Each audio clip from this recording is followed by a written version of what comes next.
Hello, Mike Lawrence here, coming to you with another exciting episode of Guitar Building Excellence. Unbelievable guitar building excellence. Coming to you from my workshop here in Rock, West Virginia. How about that? This is episode number 9. And the last episode, of course, was episode number 8. 8, 9, 9, 8. This is episode number 9. And in episode number 8, we did some of the final details on the body. Some of the loose ends we tied up that needed to be done right before assembly. So all those loose ends got tied up in 8. And now in episode number 9, all that remains is to assemble the guitar. So we'll start on that right now. And what I'll do first is go ahead and get the electronics done. I will start with the components, and then we'll see about putting a pick guard on the guitar and adding the pickups and so forth and get it all wired up, and we'll take it from there. We'll see what happens. Stay tuned. All right, one more last thing of last things before we assemble this guitar, and that is to provide some shielding paint to the cavities, and this is what I use from StewMac conductive shielding paint. It is expensive, but this little can will last a long time. You can do several guitars with it. So that's what I'm going to do right now. So it's important, this shielding paint, it thickens up in the bottom of the can. You can see that maybe. So you have to really take some time and mix it up, the graphite, whatever's in it.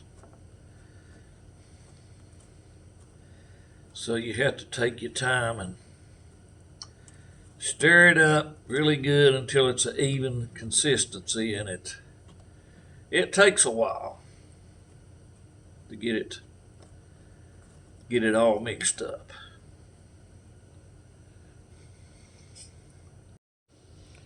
So once I get the conductive paint mixed up good, it's very simple to apply it.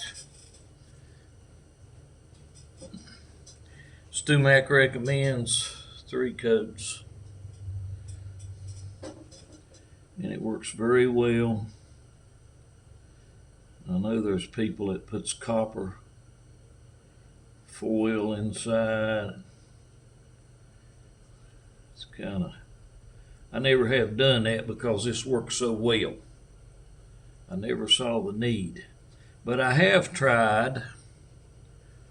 I've saw where people has come up with their own concoction to make conductive paint, and I have tried several versions of it.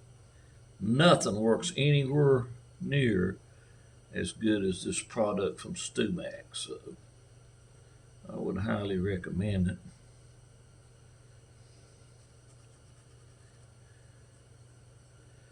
So I'm not going to make you sit here and watch me do this whole thing, because it's pretty obvious how to do it. Just be very careful and try not to get it on the surface of the guitar body. And if you do happen to get a little on it, wipe it off really quick with a wet paper towel or wet cloth of some kind.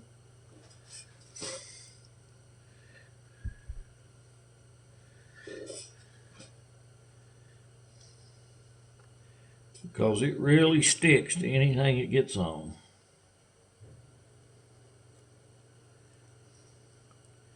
And after it dries and I get the 3 coats on it, I always test it with the multimeter, and it always works, of course.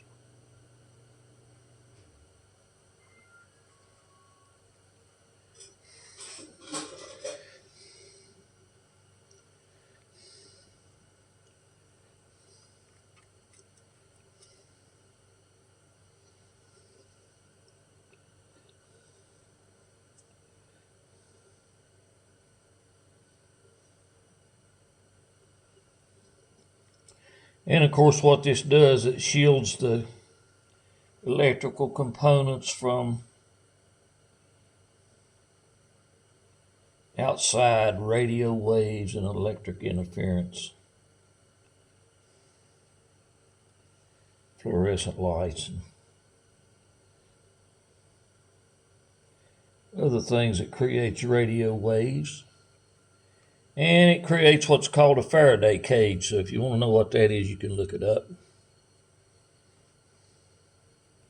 All right, that's one cavity done. So we'll not video the rest of them, but pretty simple. All right, so that's all three cavities coated with conductive paint. It took me about maybe 15 minutes.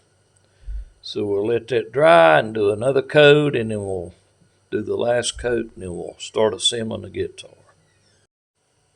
All right, so the first thing we'll do here is we'll solder up the control plate. And what I use, as you can see here, are 22 gauge wire, and that is from Remington Wire. It's a good brand.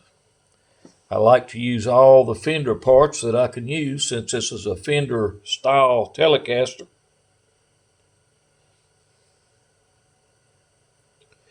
And this is the kind of solder I use. Good quality. One thing I don't do is cheap out on my parts. And this is how a lot of these Chinese and Asian guitar manufacturers can build such a El Cheapo guitar, as they do cheap out on the parts. So I use, since these are single coils, I'll use Bournes, and I use audio potentiometers. They are 250K, as maybe you can see there. Audio taper. I've tried linear before, and they just don't work out good. Audio, in my opinion, is what you need to use in a guitar. And of course, the genuine Fender three-way switch. That's what I'm using. This right here is a Chinese or Asian made control plate, control assembly. And look at the difference in the size of the potentiometers. So this is actually out of a Squire guitar, one of the better ones.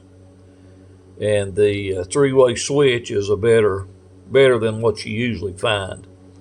But this is an Asian made assembly. So look at the difference. And here's my capacitor. Orange drop. Very good capacitor for the tone control. Look at the size of that little capacitor. That does make a difference.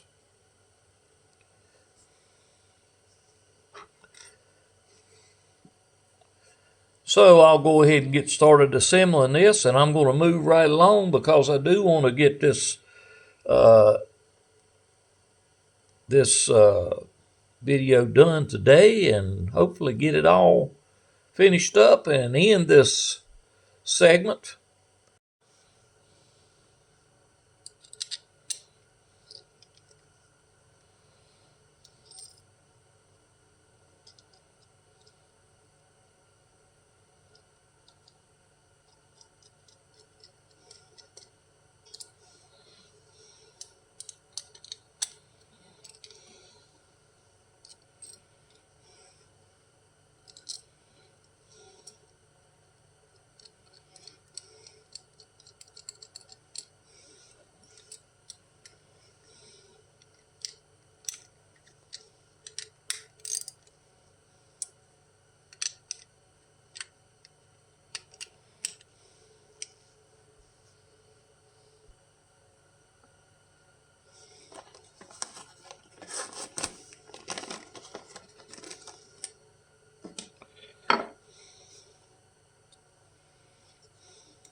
All right, I have soldered the capacitor to the middle lug of the tone pot, and I've run it over to the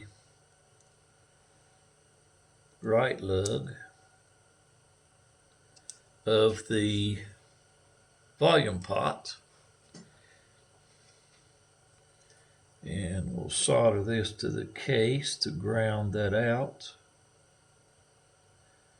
Soldering to the case of the volume pot here.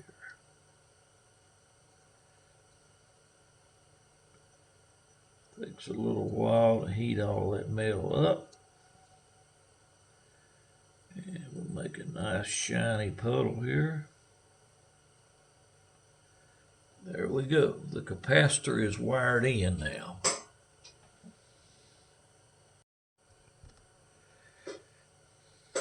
All right, I've run a white wire from this lug on this potentiometer, the tone, to this lug on the pot. And now I've cut another piece of white wire, then have stripped a long section off of it, and it will go in this same lug, and I will run it through this first lug on the three-way switch.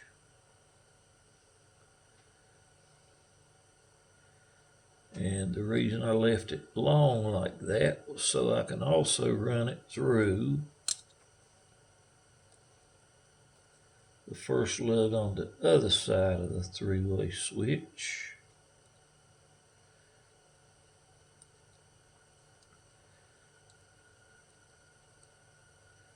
And then jumper it across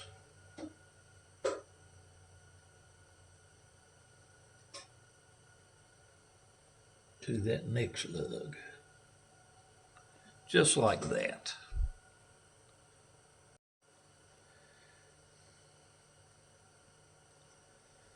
So I want to jump again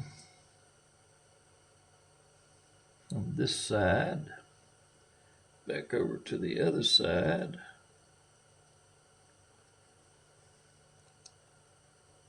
So hopefully I'll bend that and get it to go right in there. It's a little tricky for sure.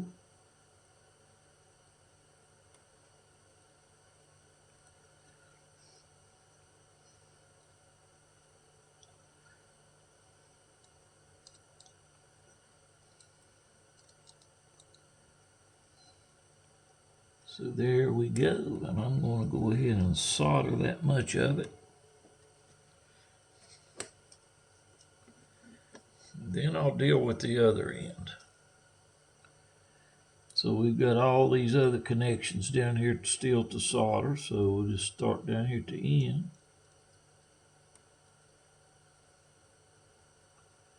And work our way right on up.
And now to the last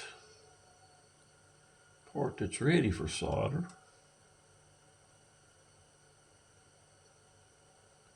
Then I'll connect that other end.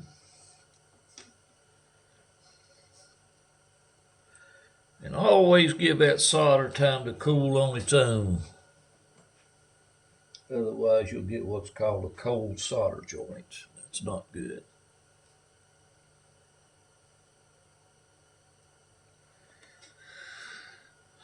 So now I'll bend this around, connect it to that last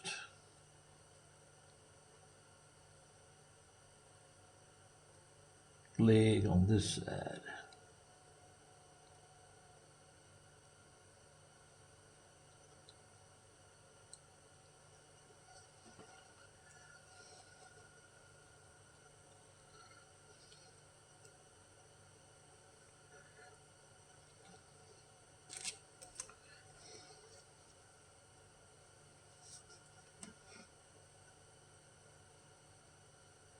Clip any excess wire out of the way.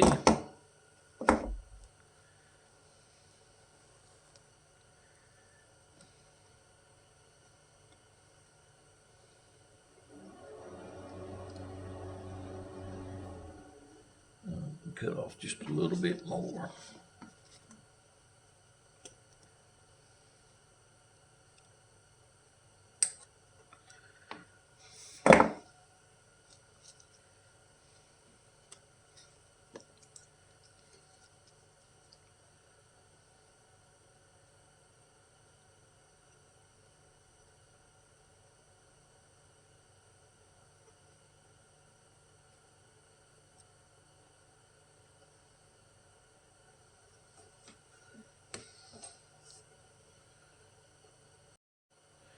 So now I'll connect a long white wire, to the middle lug of the volume control.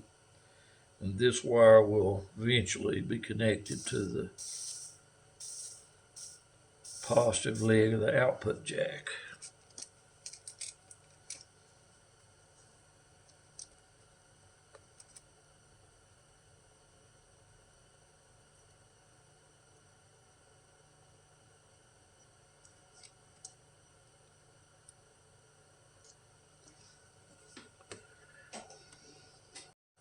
All right, so now I'm going to take 4 long ground leads. I'm going to twist them all together.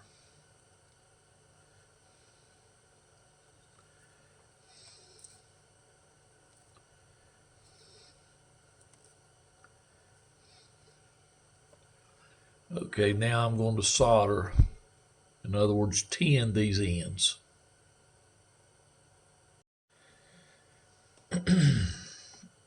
Now I'm going to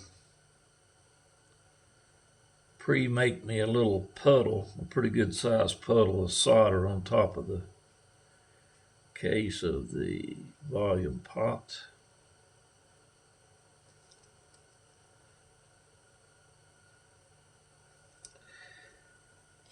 And now I'm going to solder these 4 ground wires to that. Neaten it up just a little bit.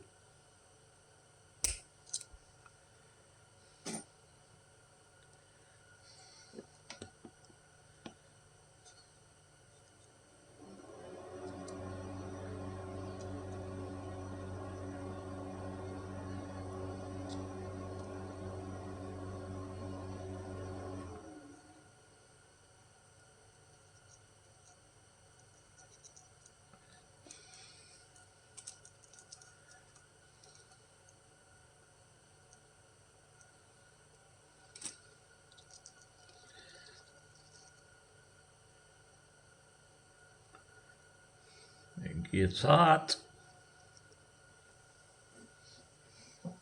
Now those 4 wires are going to go, 1 to the output jack, 1 to the guitar body under the neck pickup, and 1 under the bridge pickup, and they'll be attached to the grounding material, the shielding paint, and everything will be grounded. So now the only thing left to do is wire in the pickups, and that'll be done inside the guitar. Oh, and yeah, that other wire, I mentioned 3 of them. The other one will go to ground the strings. It'll go to the bridge. So here we now have the completed control plate all soldered up and ready to go. The only thing else that'll be soldered to that will be the wires from the pickups. And you might notice that on this 3-way switch right there, it does say Made in USA. Aren't we proud of that? Yes, we are. Well, there are lots of colors and flavors of pick guards for a Telecaster style guitar. And this is what I like. I think it'll go well with my guitar build. And the color is called Vintage Tortoise. That's what I like. That is my favorite. And as far as the pickups that we're going to use are Tex-Mex Fender Tex-Mex. I really love these. They have Alnico 5 magnets in them, and they do sound really good. I like them. So that's what we're going to use. So we'll go ahead and install the neck pickup in the pick guard.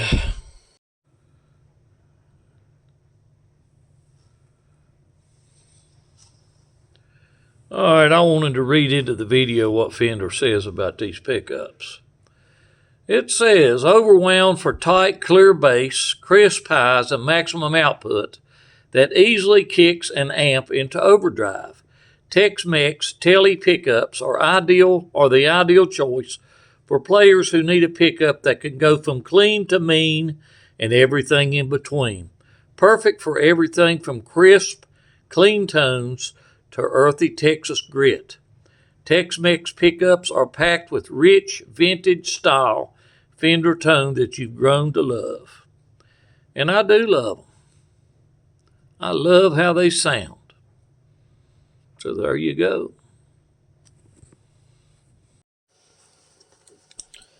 They really packaged these well.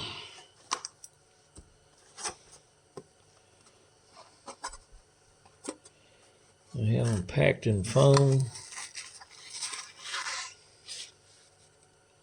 And here they are. Of course, they have a plastic coating over them that you just peel off. So we will get right to it.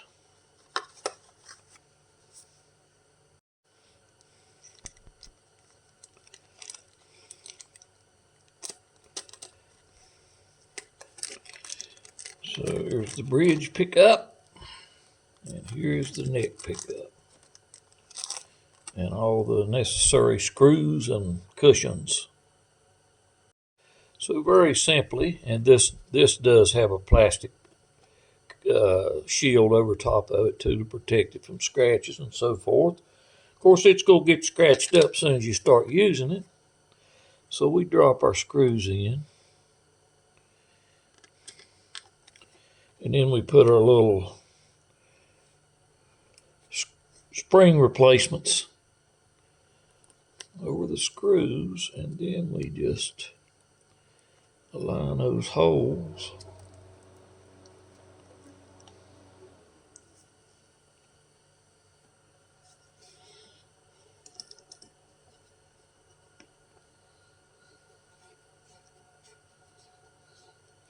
Being very careful that the screwdriver don't slip and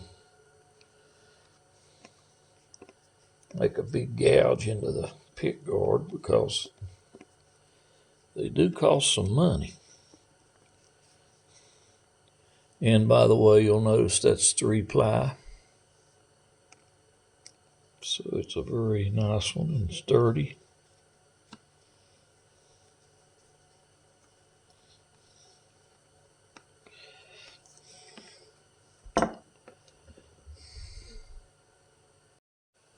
All right, next for the bridge, and we'll install that pickup in the bridge. And again, I like to use everything Fender that I can. So we've got the Fender bridge here. And I am going to add to it, the intonated style barrel adjustment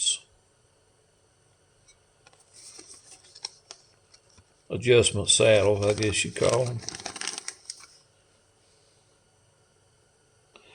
So you can see that these saddles are adjustable up and down, and they also have grooves cut in them that'll make them much more likely to get closer to being intonated properly. That's what I like to use. They're brass.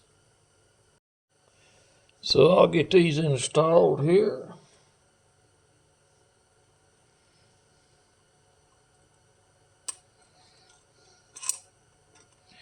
Getting them started's the trick. All right, so the barrels are installed now. That's a little tricky getting those screws lined up. But there it is. It's ready to go. Now to put the pickup in. So we'll just drop the 3 screws in.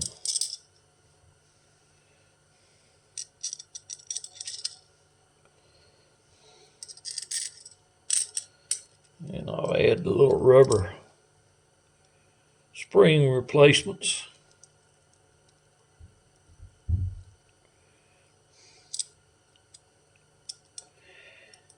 One of the reasons I like these is, well, they don't make a lot of noise, rattling around like a spring. And another reason is once you put them on there, the screw stays put. See what I mean? It's a tight fit, so the screw's not going to fall out. See what I mean? So now all we got to do is just hook them right up.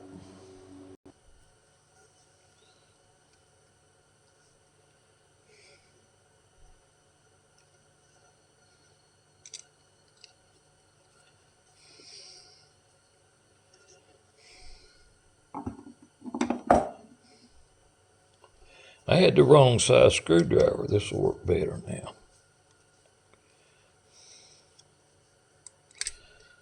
So we'll just get it started good, and we'll make the final adjustments after we get the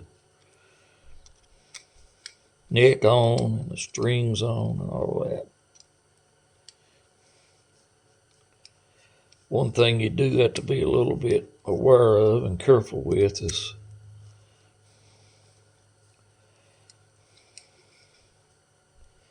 I don't know if you've watched me build pickups before or not, but that little fine wire, you can't see it now, I should have showed you earlier.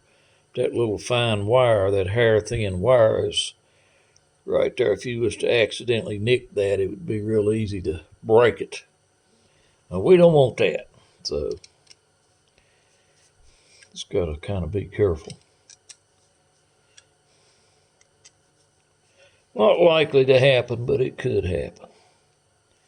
So there we go. There she is. So we got our pick guard ready to go. And we got our bridge ready to go. Now all we need to do is install it in the guitar.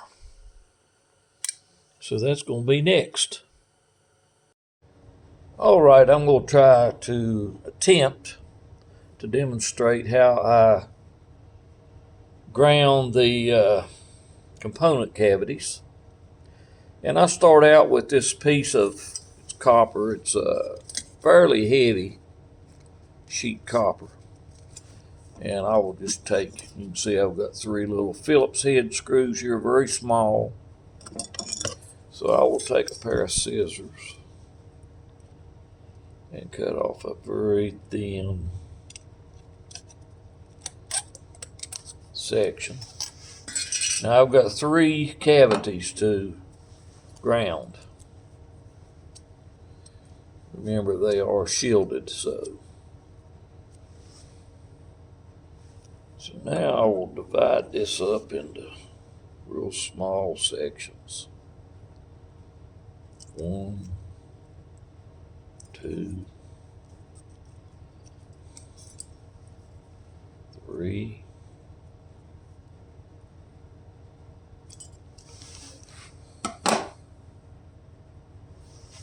So this is kind of just for demonstration purposes only right here. So I'll just take each segment and fold it to make a crease like so.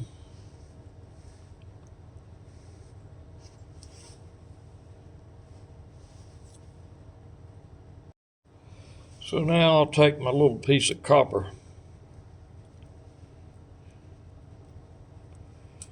clamp it into something.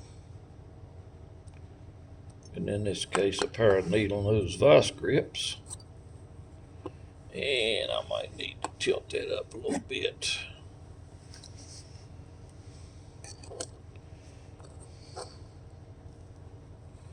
Like so. So now that I've got that position like I wanted, I'll take my ground wire, lay it right in that little crease that I made.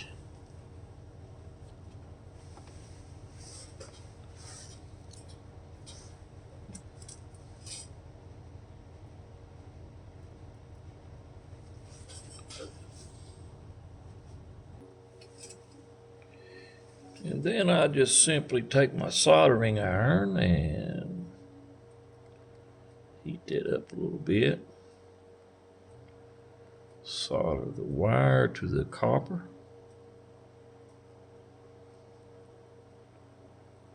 There we go.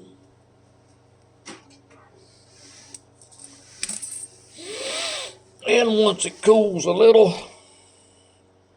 which won't take but a second, we'll release it. So there you can see it's soldered very well to the wire. And I'll just fold that over, crimp it pretty good.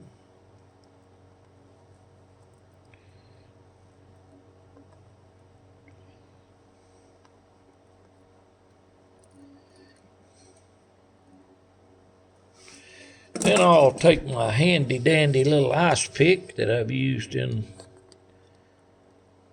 this series before and punch a little hole in it. And then I'll just take one of the little Phillips screws, real small, real tiny screw, and run it right down through that hole. Take my little small Phillips screwdriver and we'll screw it right down to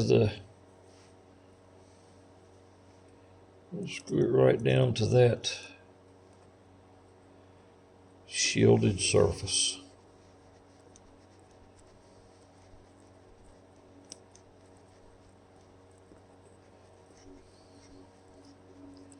And like I said, this is just for demonstration purposes only to show you how I do it. And there you go. It'll be grounded. So now I'm going to get down to business, bring the guitar body back into the picture. Take the control plate that I just wired up, and you'll remember I had 4 ground wires and 3 of them go to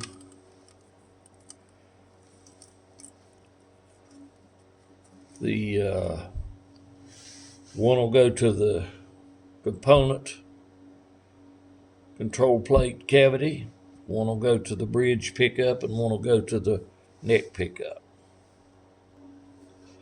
So now I have the 2 wires run through to the bridge cavity. Now I will run one up to the neck pickup area.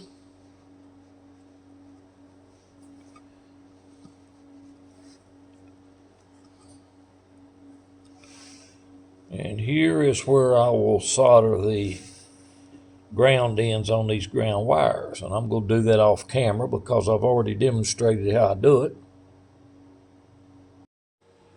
All right, you can see I've got my copper tabs soldered onto all three of those leads. And we'll hook those up a little in a minute or two here. But right now I'm going to run my leads out to the output jack, the black and the white wires. So I'll take those two leads and run them right through the hole that we drilled much earlier. And of course those wires are a little long. I'll be cutting some of that off.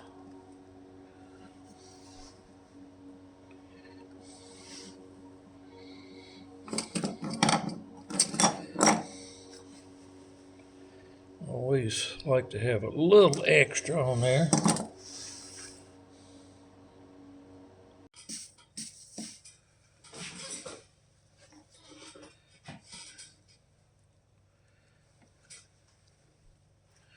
All right, so I'll solder my ground lead to my switchcraft output jack.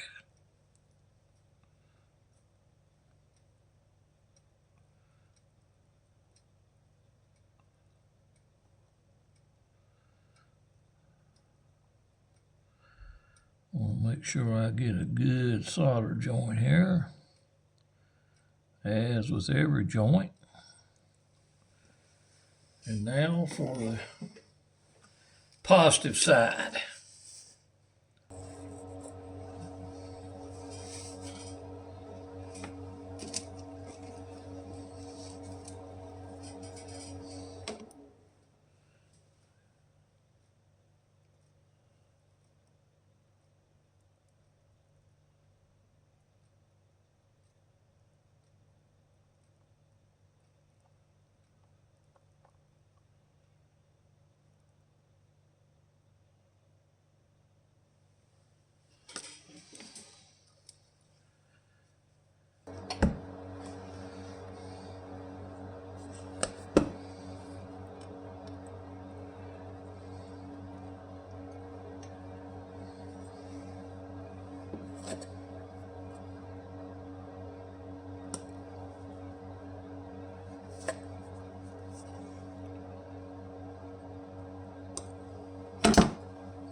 So we'll leave that for now.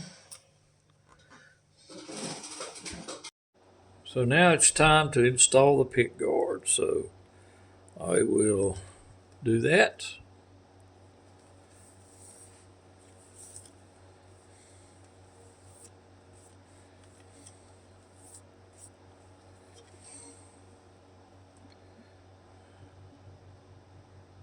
But first, since this pick guard don't have a foil layer around the pickup, I'm gonna put some foil around there. All right, as you can see, I've added foil around the pickup on the back of the pick guard to complete my Faraday cage around the neck pickup. So now we'll go ahead and run the wires through the body and get ready to solder it in. So before I install the pick guard, you can see here how I took my little copper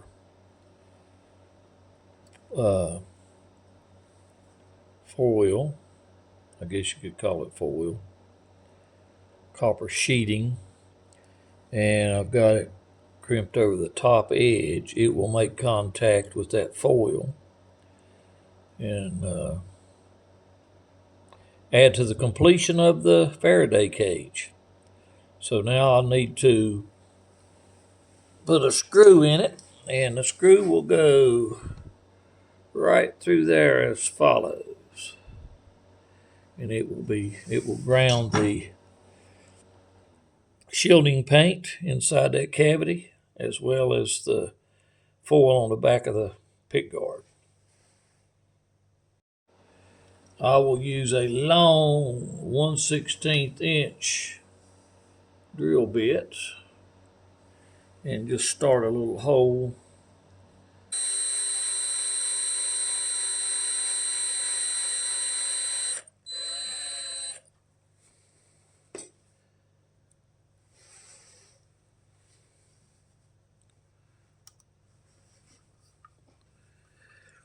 Use a very small Phillips head screw to do this with.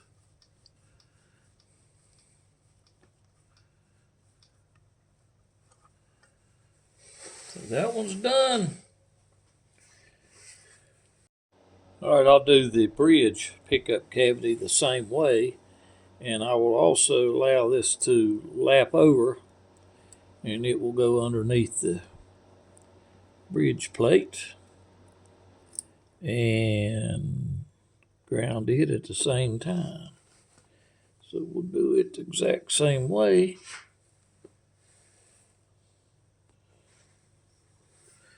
So I will take my handy ice pick, start a little gouge in here.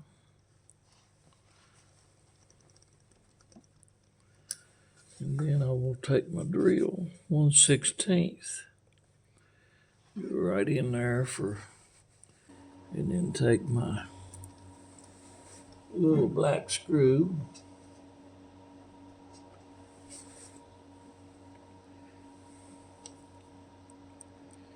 Phillips head. It's important to use a Phillips head.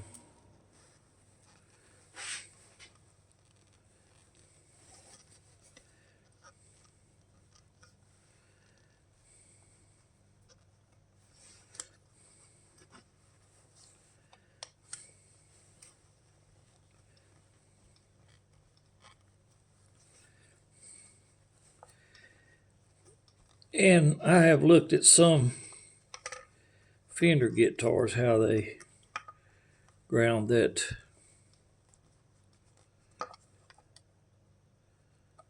bridge. They don't do it this way. They just let that wire lay over there a little bit, which that works fine. This is just how I do it. Of course, I do think my way's better.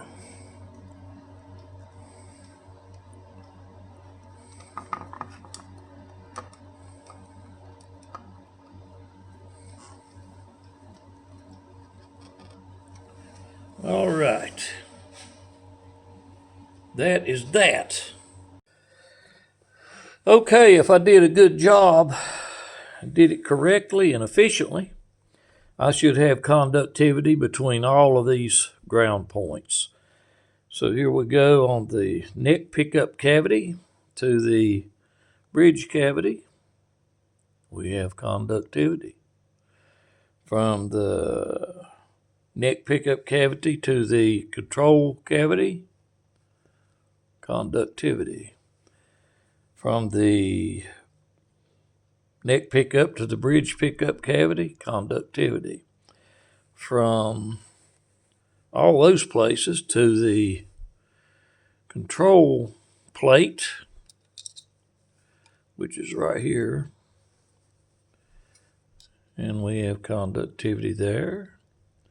And now to the output jack, and we have conductivity there. So good job, Mike.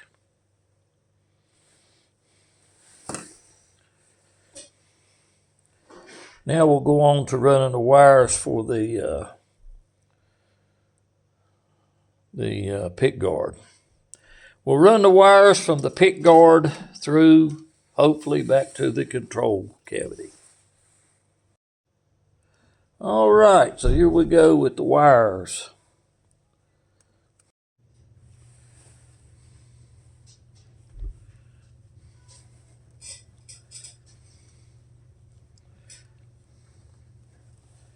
All right, so we got Got them that far.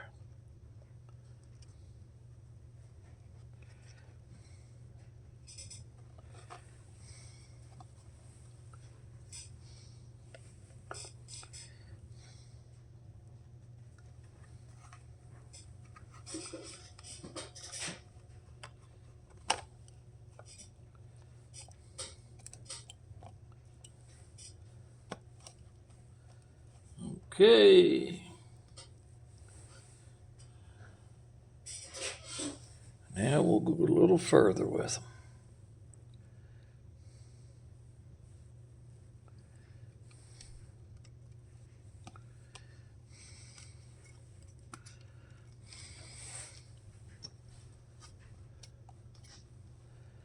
Success. So there we have the wires from the neck pickup.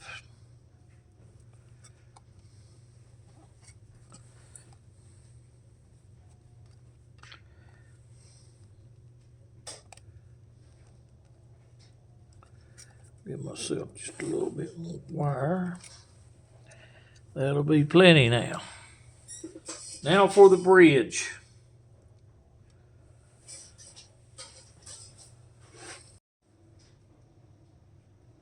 Now to run the wires from the bridge pickup to the control cavity. Let's see how that goes.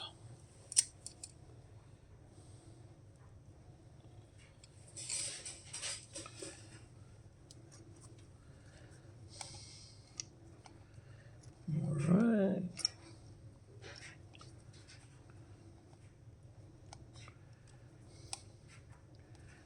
One of them through. And we got both of them through.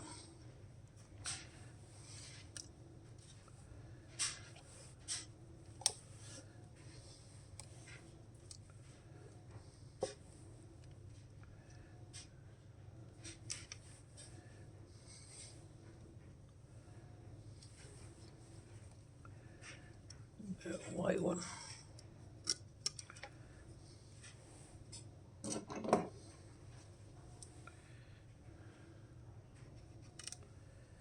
Okay. So when I go to soldering everything together, I will know these longer ones are from the bridge and the shorter ones are from the neck.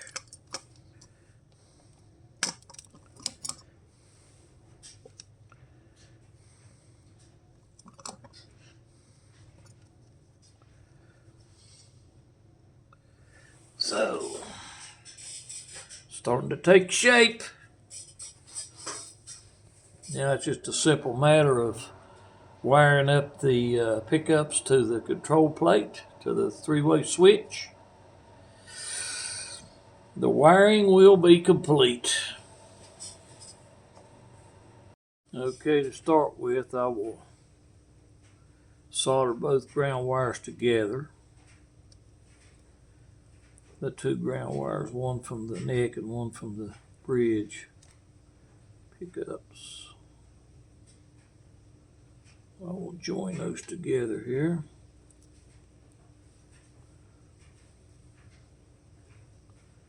Wind them up.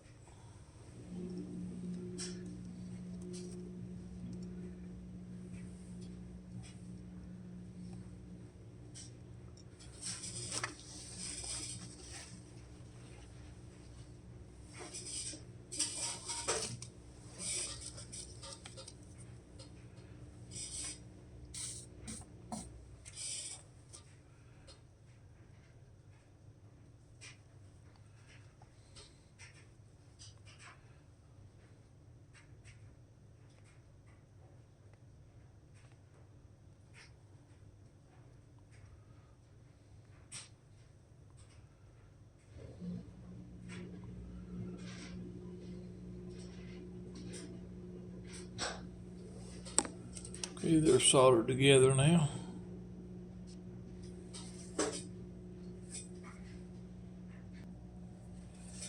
And now I will solder those to the top, I guess I should say the back, or the case of the volume pot.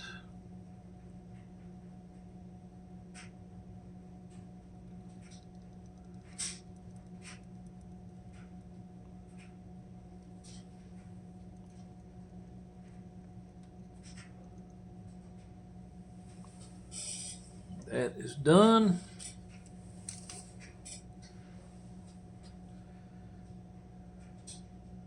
And now to solder the positive leads from each pickup to the three-way switch.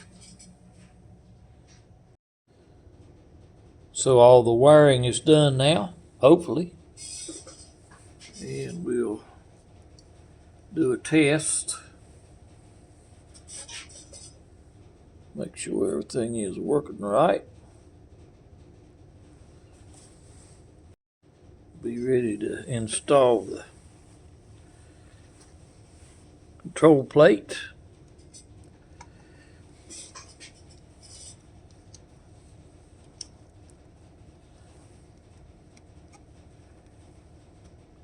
Get all the wires tucked down in there.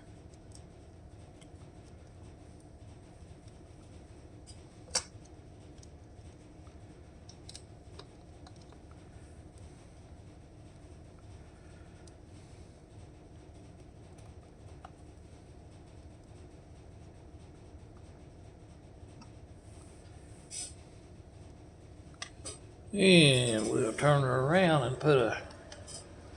hook an amplifier up and just do a little test before we go any further.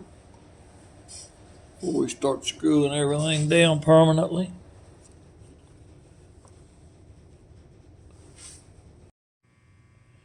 Okay, now for a test before we batten down the hatches. And we'll see if everything's working like it's supposed to. It's all wired up now. We got the switch thrown to the neck pickup. Good. Test for tone on the neck pickup. There's bass, treble, good. Switch back to the bridge pickup now. Very good. Now for the tone. There's bass, treble. Now for the middle. Both pickups together. There's the bridge, check tone, bass,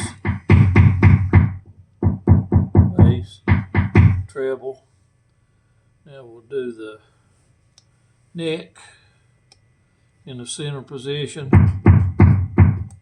check tone, bass, treble. Okay, good. Everything's good. Now I want to check and make sure everything is grounded. It's supposed to be grounded. So we'll check from the control plate to the bridge. Yep, we have continuity. And then we'll check from the control plate to the output jack.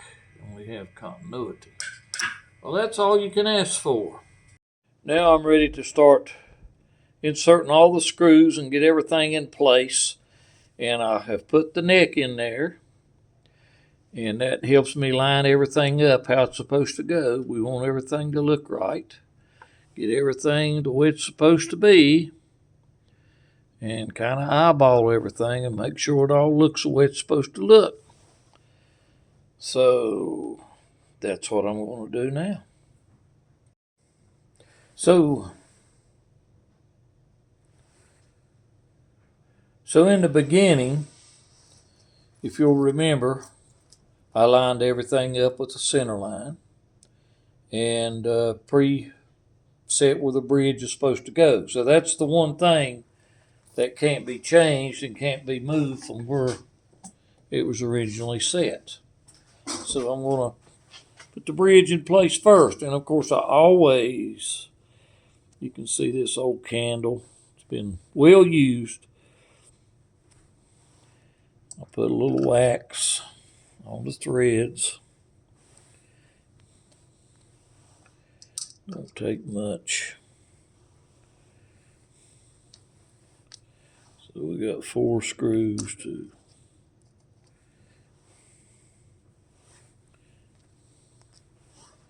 hold the bridge down.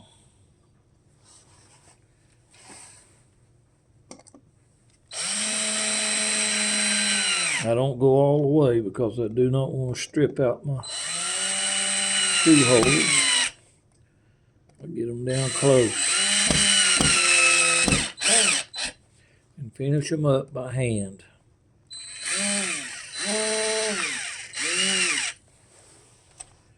Like so.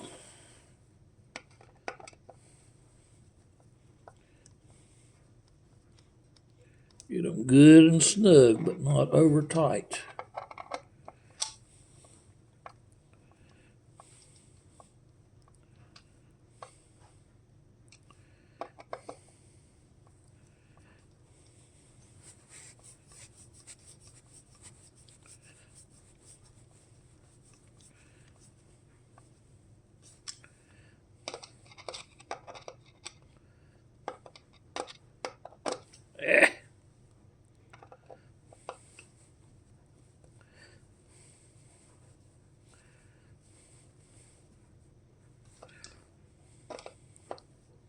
So they're all tight enough now. All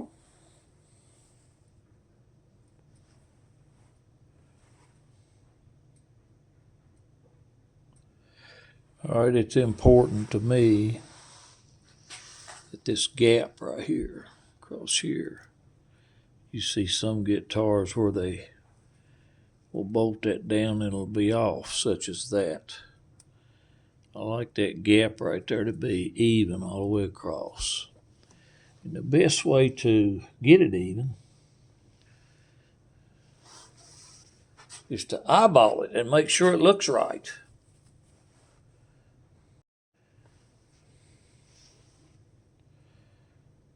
This one little item here is so easy to see if it's not correct. And one way to get it correct is to take a little gauge. This is a 1/8 inch gauge and just lay it right in that crack or that gap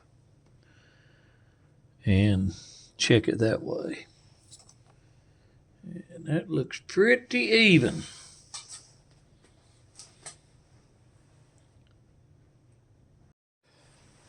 So I'm holding pressure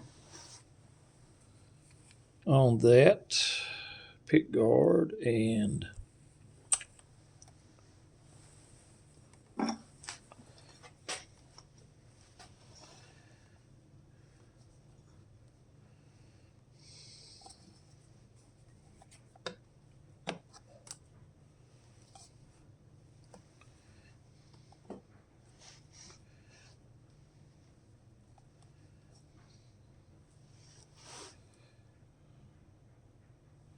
so I'm holding pressure on the pick guard and pushing it down against my little gauge, my 1/8 inch gauge. And I'm looking all around the edge of the pick guard to see that everything is even, and it is. Just double checking here.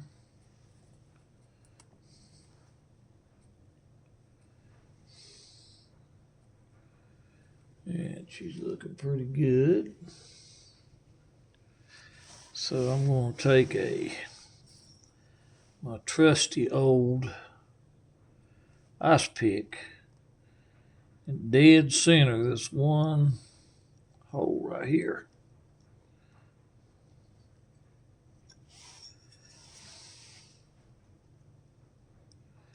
Make a place for the drill bit to start. Take my 5/64 drill bit.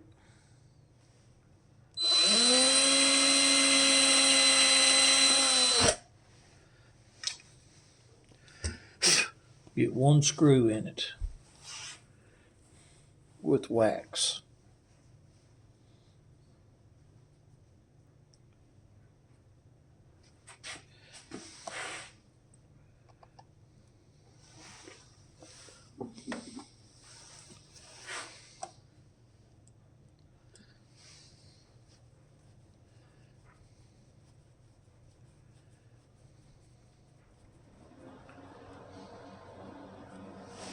Do not over tighten those either.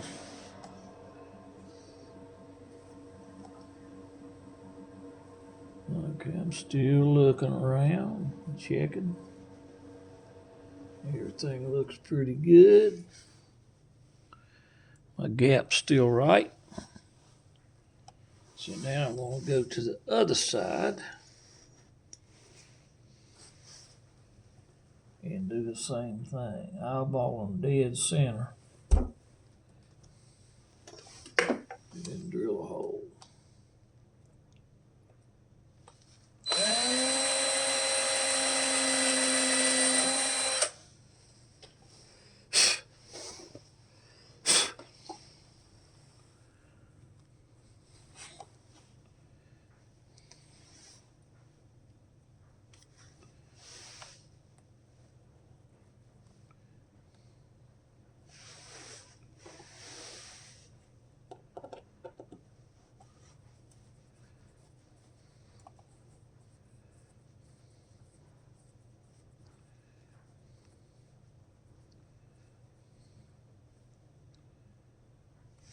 So, now the rest of them will go a lot easier.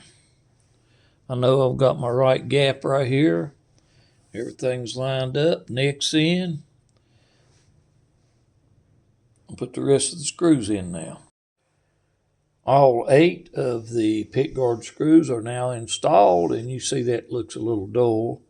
Just remember it has a protective layer of plastic over it, which you can see right here.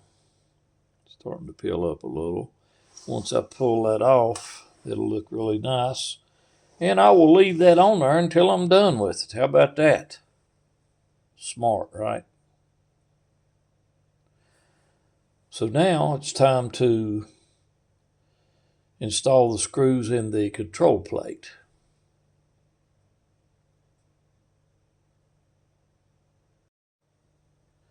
So there's not a whole lot to that. I just like to make sure up here on this upper end that it is pretty well centered as best as possible on the pick guard. And I also want to make sure that it's slid back and forth about center ways. And then I will take my pick guard, my ice pick,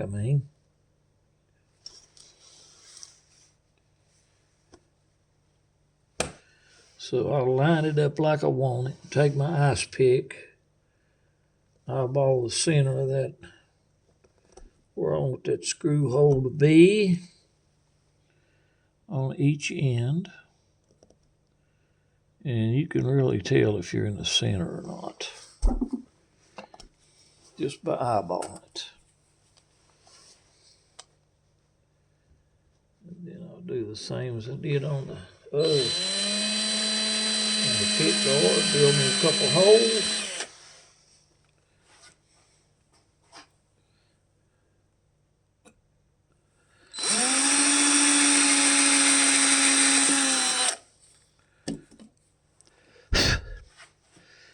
Get rid of the dust.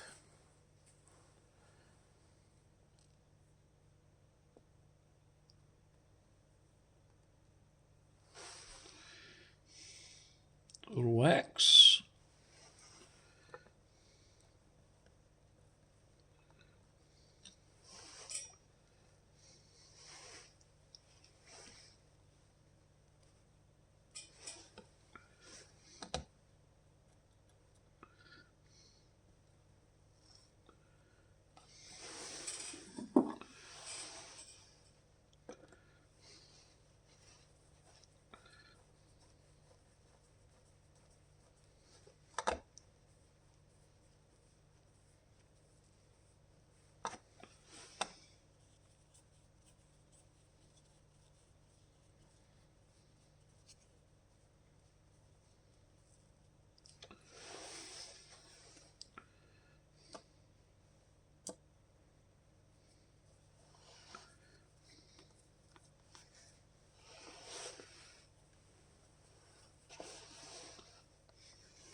All right.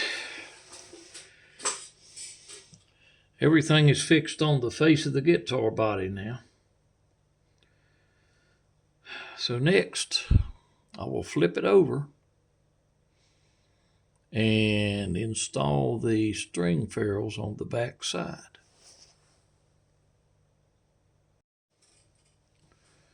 These are easy enough to install. I like to put some wax on these too.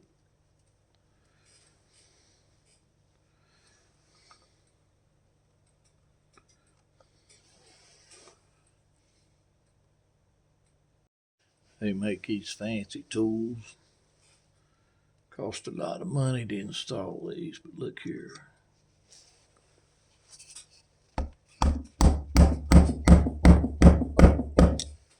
Look at that, perfect.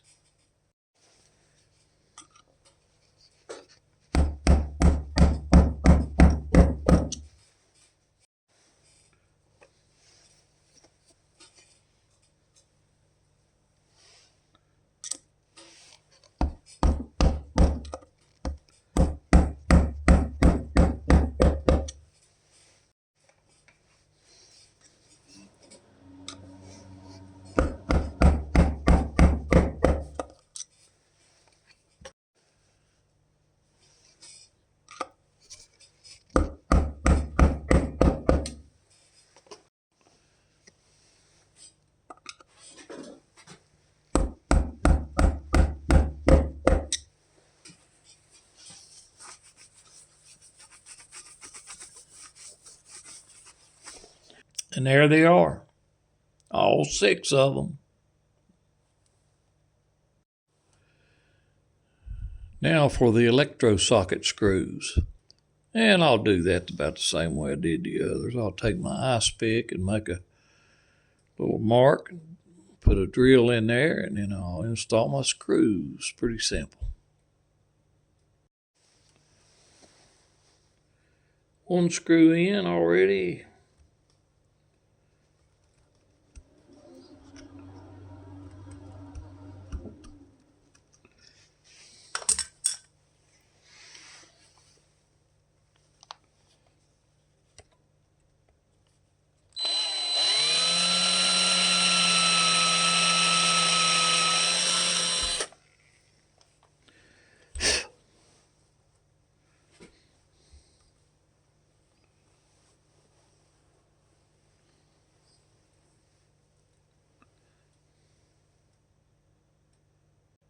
Again, when I can use Fender genuine parts, made in the USA, that's what I'm going to use. Even for the strap buttons.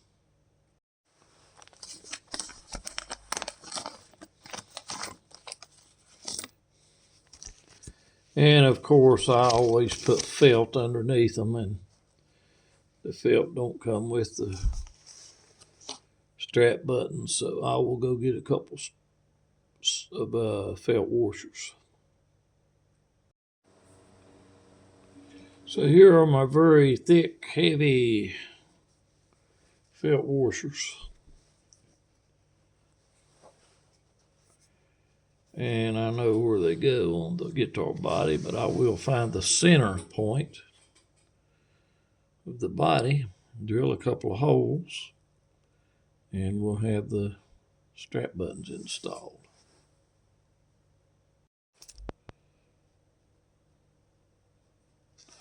So I've made my mark right there where I'm going to drill a hole for the strap button on the back. Now we'll go up to the front and mark that spot. So here I've made my mark on the front for the front strap button. Made a little puncture hole where I'm going to drill the hole. So I'll do that now.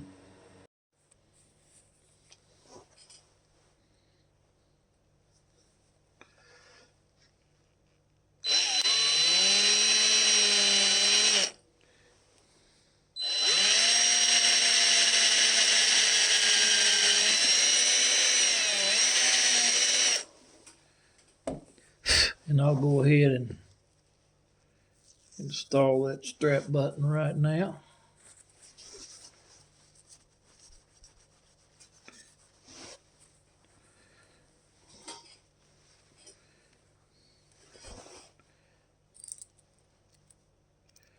And put my felt washer on.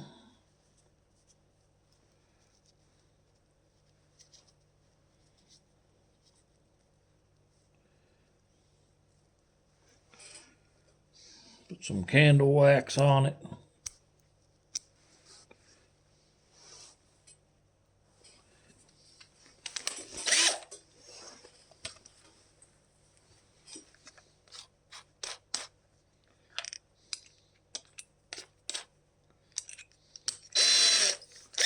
Start it out with the drill. And I'll finish it up with the hand screwdriver.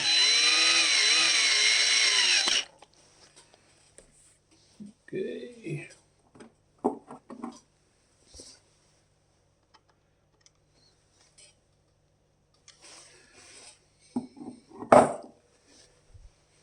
Now for the back.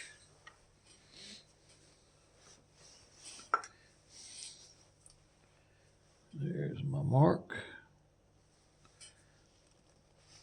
Ice pick is a very helpful tool.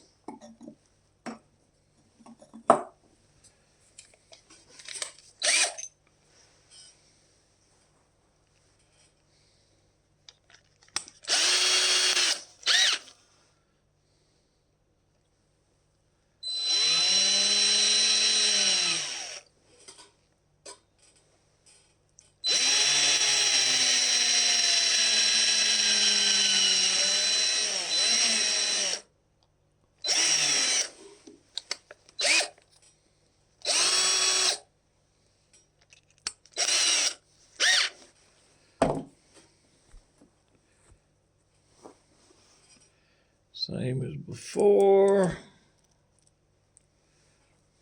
Felt washer.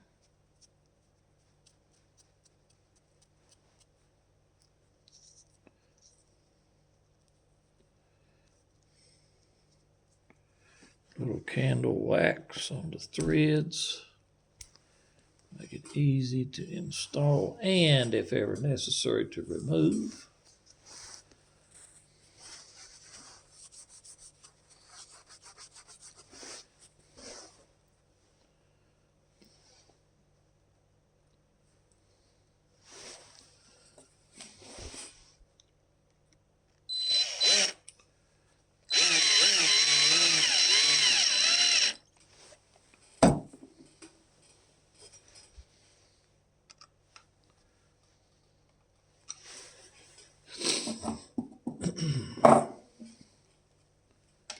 So that is pretty much it for the body for now. Next, I'm going to move on to the neck, install some tuners and a nut. So now I'll get into making a nut for this guitar. And how I start out is you can find these blanks, these bones. This is bone blanks. That's rather thick and wide. And I use this, I start out with these most of the time for anything other than a fender. You can see that's way too wide to go in that slot. So what I have done in the past is put it on my little saw, my little small band saw, and saw that down thinner. And then there's a lot of filing and shaping involved. But if you can start out with one that's already, a blank that's already thinner, you're better off. So this is a thinner one. But still, it will not fit. Still quite a bit too wide. So it takes a lot of sanding and working, shaping. And I use files. So I use files of different shapes and sizes, whatever I need to get the job done. And also I use, I'll take a piece of sandpaper and glue it to a piece of wood and use that. And this particular piece of bone right here. I've already worked on it quite a bit last night. Got it by laying it on there and going back and forth, taking the file and filing it down. I've got it close, fitting in there. It's pretty close, good tight fit. So work with that a little more and see how it goes here. I now have the nut cut to my satisfaction. Fits down in the slot really good and snug. So now I'm going to mark the width and where to cut it off at.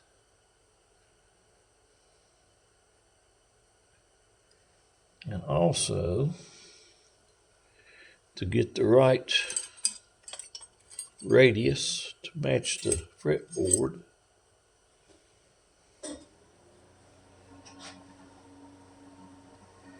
take a pencil. I've cut the bottom off. You might have seen this trick before. And it'll lay right on those frets. Hold it down good. And go across here and mark that radius. And that would be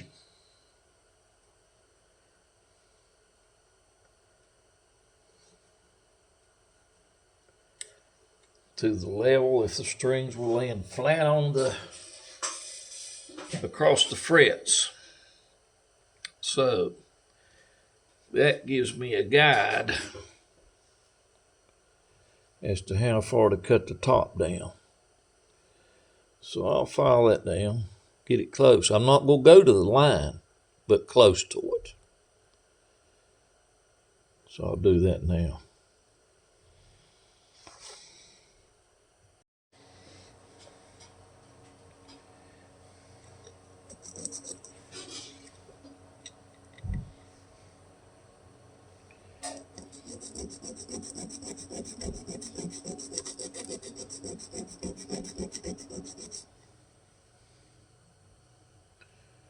So I'm coming down toward that line, but I don't want to get real close to it.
Come down a lot more.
All right, I'm going to stop right there and go ahead and start making my string slots.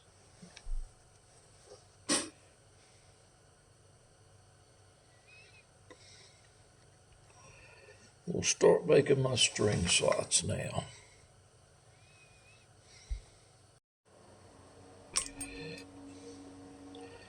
Another tool that I use from StewMac quite often is this string spacing gauge. And the way it works is, if you see here, you can see this says, let's see, where's it at?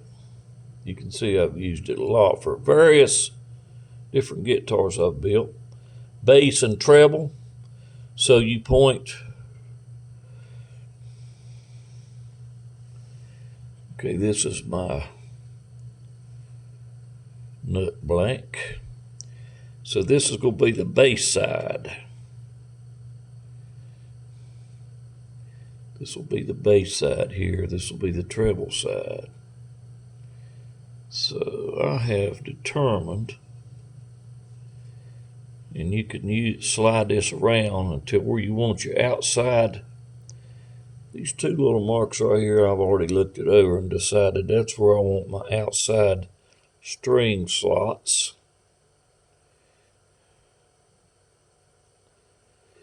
And it takes into consideration the width of the string itself, knowing that the bassier strings are thicker, and it gives you about the same distance in between the strings, rather than just centering each string at a certain increment, like 3/16 or whatever.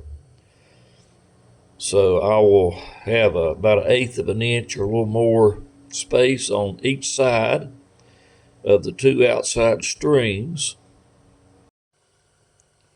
So what I've decided here is this will be the bass string, which will be the E string, this will be the A string, this will be the D string, this will be the G string, this will be the B string, this will be the high E. So that's what we want to work with here. Just make myself some marks here so I don't get confused.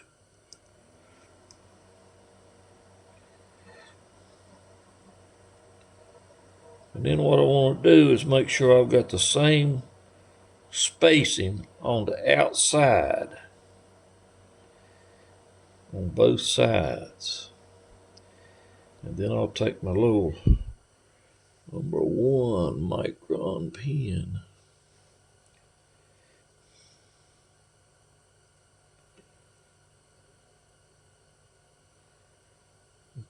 So I get it perfectly exactly right and make a little dot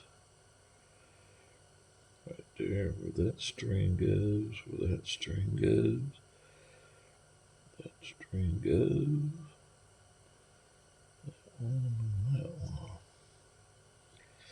Then I'll go back and kind of double check. So I'm sure I got them off just a hair, a couple of them.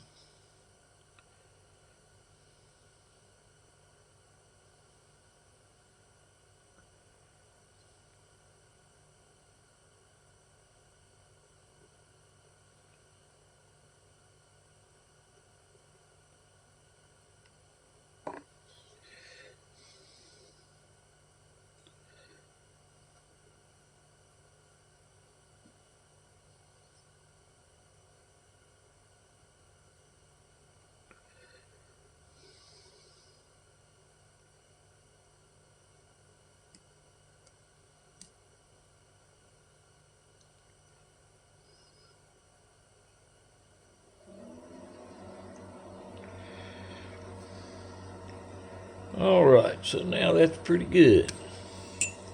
That's where my strings are going to go.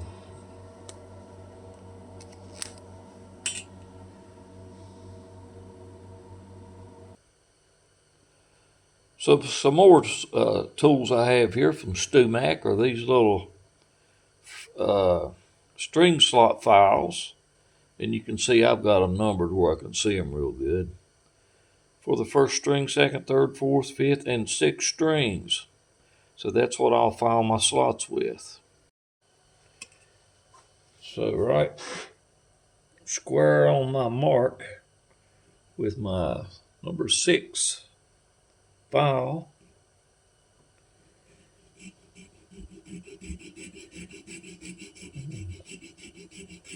File out a slot, not real deep.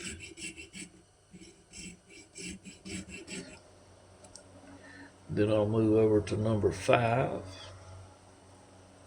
Number 5 file, right on that mark. Kind of hold my fingernail on it so it stays right dead on the mark.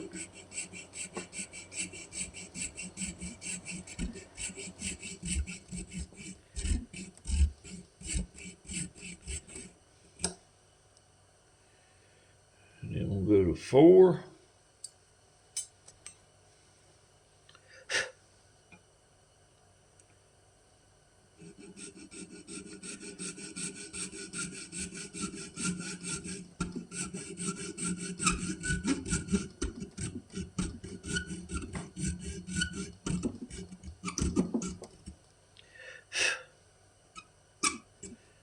And I'm not cutting these real deep.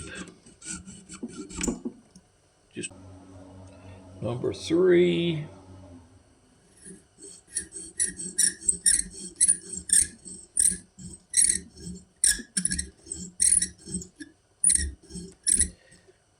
And for 2 and 1, I'm going to go ahead and start them with the 3 because we're getting down pretty fine.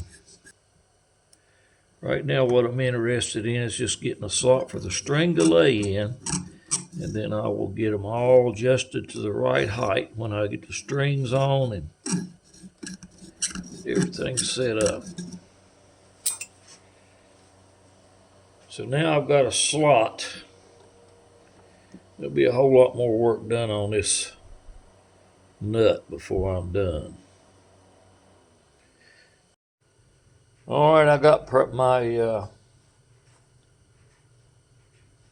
my preliminary nut in place. It will need some more work later on, but it's what I need for right now. After I get the strings on it, I'll adjust the height and do some more work on it. But for right now, that's all I need to do. So next I'm going to install some tuners.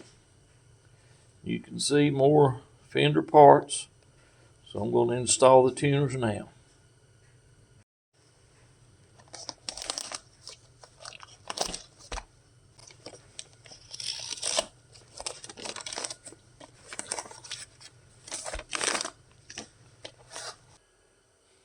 They got the little pins that holds them in place. These are the kind of tuners I personally prefer.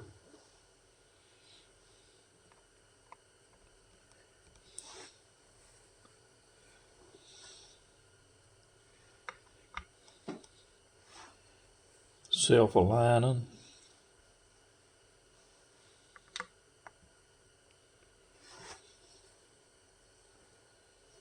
And staggered shaft length.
There we go. Not much left to do now. What's next? One of the last steps.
Yeah, I like to tighten the backwards first. That pulls the neck down tight in the back, and then do the front ones. You hear all kind of ideas how to do that. It's not all that complicated.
Alright, we'll install some solid metal, chrome, knobs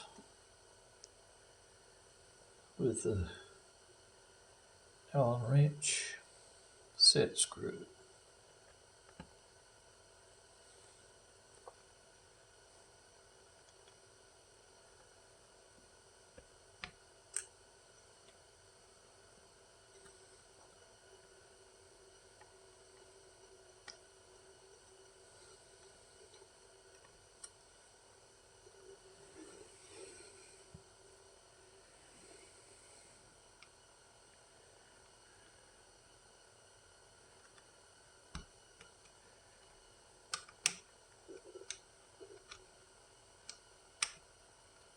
All right, she's almost ready to play.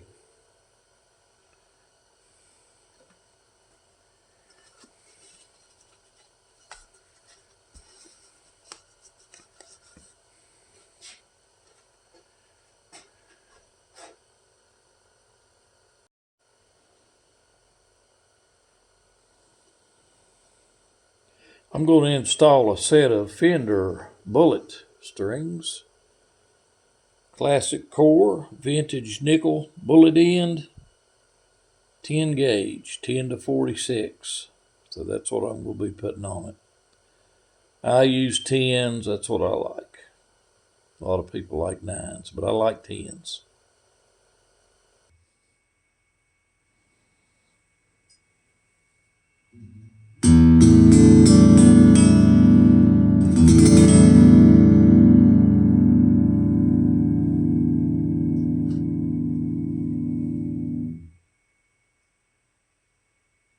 Looks like it works.